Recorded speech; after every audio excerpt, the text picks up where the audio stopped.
Le ministère qui est selon Dieu est puissant, comme au temps de Josué, pour mettre les ennemis en fuite et les disperser de toutes parts.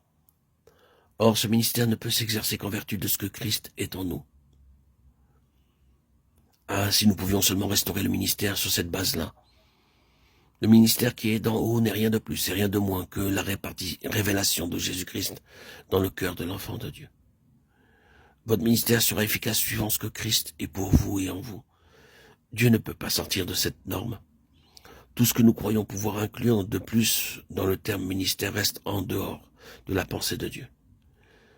S'il met à nu toute notre vie intérieure, ce témoignage ne devient pas moins une obligation très simple. Ce ne sont pas nos dons de parole qui nous qualifient, ni notre bagage intellectuel.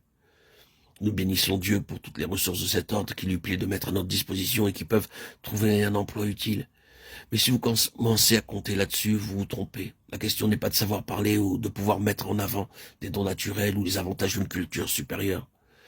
Ce que le Seigneur Jésus est en nous est ce qu'il est pour nous. Réfracté au dehors par le prisme de notre vie. Tout le ministère est là. Vous pouvez être le prédicateur le plus malhabile sans empêcher pour cela le rayonnement de Christ d'accompagner votre personne. Et le potentiel que représente Jésus-Christ dans votre vie peut être tel que l'ennemi commence à s'en émouvoir. L'esprit malin s'écrie « Je connais Jésus » Acte 19:15. Voilà un ministère quand les puissances du mal sont obligées avant même que vous ouvriez la bouche de tenir compte de la présence de Christ. Ou quand ceux qui vous entourent réalisent la présence de quelque chose qui les rend mal à l'aise en face du péché.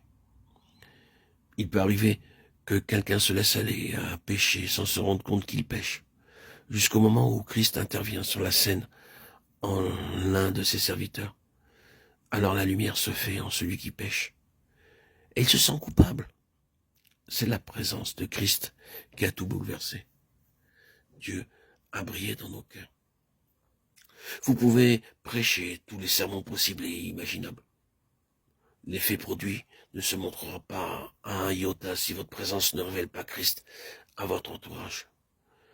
La présence de Christ, perçue par la conscience des autres en face de l'homme ou la femme de Dieu, voilà la mesure de notre héritage.